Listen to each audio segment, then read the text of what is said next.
Hello, welcome back to the Cursing Seamstress. I apologize, I've been away for a long time. I've gone down the rabbit hole that is Netflix. And initially, I don't have Netflix. Initially, I wanted to watch just one particular show. I love true crime, and there was a documentary about Ted Bundy that one person had told me about, and so I was able to use my daughter's Netflix and I watched that, and then I watched another documentary on gosh, I wish I could remember. Abducted in Plain Sight, which was amazing. It's a true story. It's hard to even imagine that it's true. But if you like true crime, I recommend both of those documentaries. And then, since I was still using my daughter's Netflix, I finally decided to jump on the bandwagon.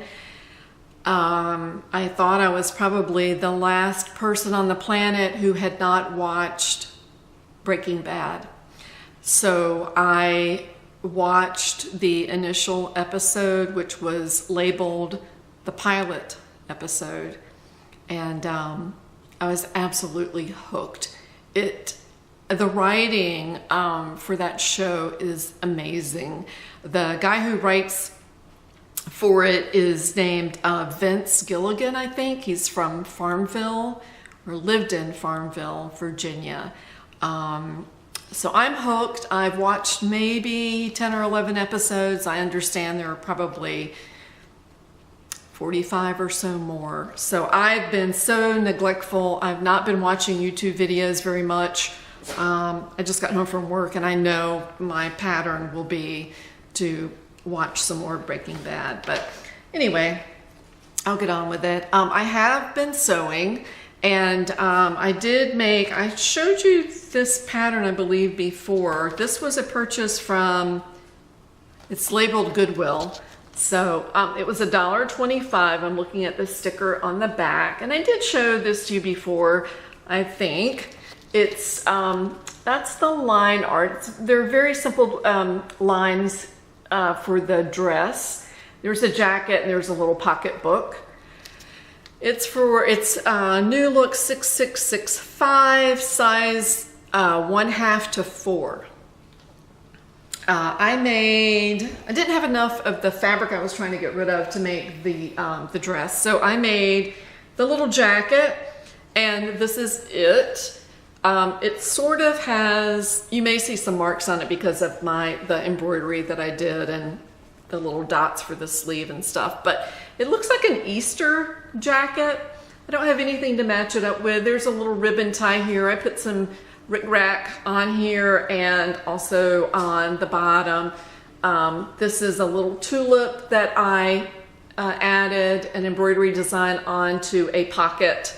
It has long sleeves. This was not hard to make. You know, it's just a little fiddly. I don't like gathering, so instead I put 2 pleats equidistant from the shoulder seam on both sides, of course, rather than do the gathering. So that's it. It's cute. This is a size 4. This I don't have the pattern with me. I can't remember if I showed this to you before. I'll try to get the pattern number and put it up. This is just a simple skirt. It is a pencil skirt, and I made this out of fabric that I got from CHKD up in Virginia somewhere. And it is I'm trying to think of what I call this fabric, a brocade, I think it is. It has beautiful designs on it. It's a zippered back. There's no waistband to it. There's a facing here.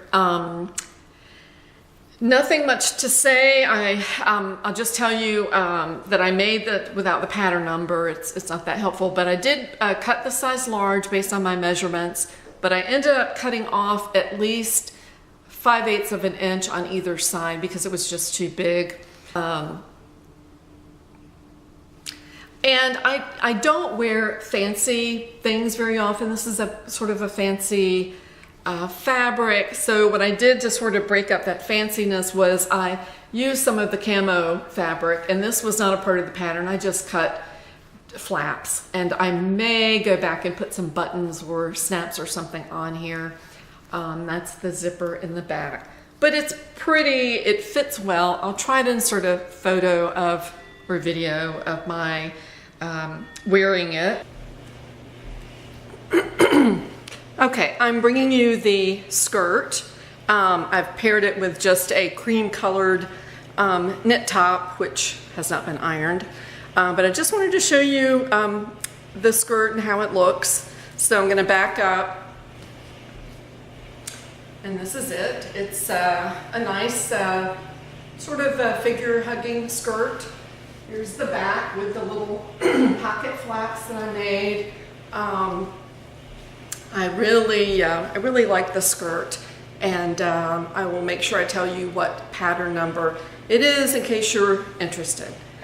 I've been using fake tan to try to get my legs something other than doe white. But I did want to show you, I ran in very quickly to CHKD in Suffolk, Virginia, and they had a lot of fabric.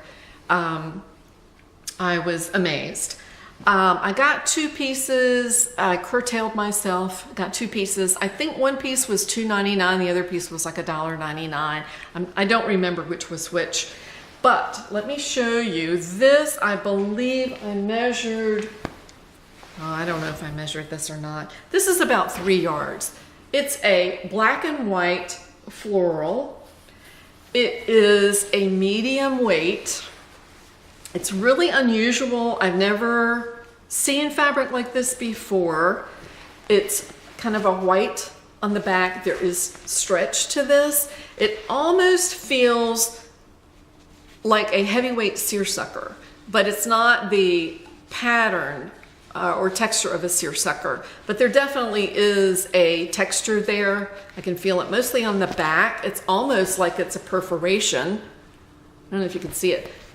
And I wasn't sure really what this was.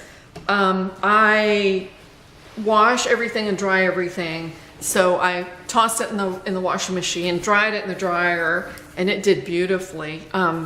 It didn't wrinkle, so obviously it's got something in there to prevent the wrinkling. There's enough for a dress here. I'm not sure exactly what I'm gonna do with that, but it's really lovely. The other thing I found, I initially thought this was silk. Again, I would wash it regardless. This is so pretty. This is a purple background. It's almost brown, but it's not. It's a deep purple. It has red paisley and then gold leaves and flowers, and there is a blue and black in there. So pretty. It's polyester. I'm pretty sure it's all polyester. It is very drapey, it's not slippery slidey, so I don't think that I'm gonna have to worry about a lot of shifting. It's totally opaque. It's not see-through. I washed and dried this too. It did not ravel on the ends, so I think it's gonna be really good to sew with. The selvage on here says copyright High Fashion Fabrics Incorporated, all rights reserved. I don't know that company, but it's really nice. I don't know what I'm going to do with that. Back a while ago, and I'm pretty sure I haven't shown you this, I sure hope not, I went to, I don't know where I got this, a thrift store, and this was probably the same kind of deal, $1.99 or $2.99. I probably have 3 yards of this. This is, you know, it feels like, I don't know if it's a knit or not, but it's definitely a polyester, and it's in a, I don't know, it's really nice, and it's a medium weight, but you can see on the selvage here, it looks like a knit. It's opaque and really nice. It's feels wonderful, and so there's definitely enough here to make a dress. Washed and dried, it doesn't wrinkle. It's just super looking. Really, really pretty. All right. And then the last thing that I got, there is so much of this. There's probably 5 yards of this. This is a blue, and it's got the tiniest of little squares that look to be kind of a cream color. It's really hard to tell, but there is a different color in there. It could be a greenish color, but this does feel like 100% cotton. And you know, it almost feels like upholstery fabric, but not, because it's so soft. There's nothing stiff in this at all. This could be a dress, a skirt, this could be pants. It's totally woven. I mean, there's no stretch to it at all. But there's just so much of it. I don't know where I'm going to go with that fabric either.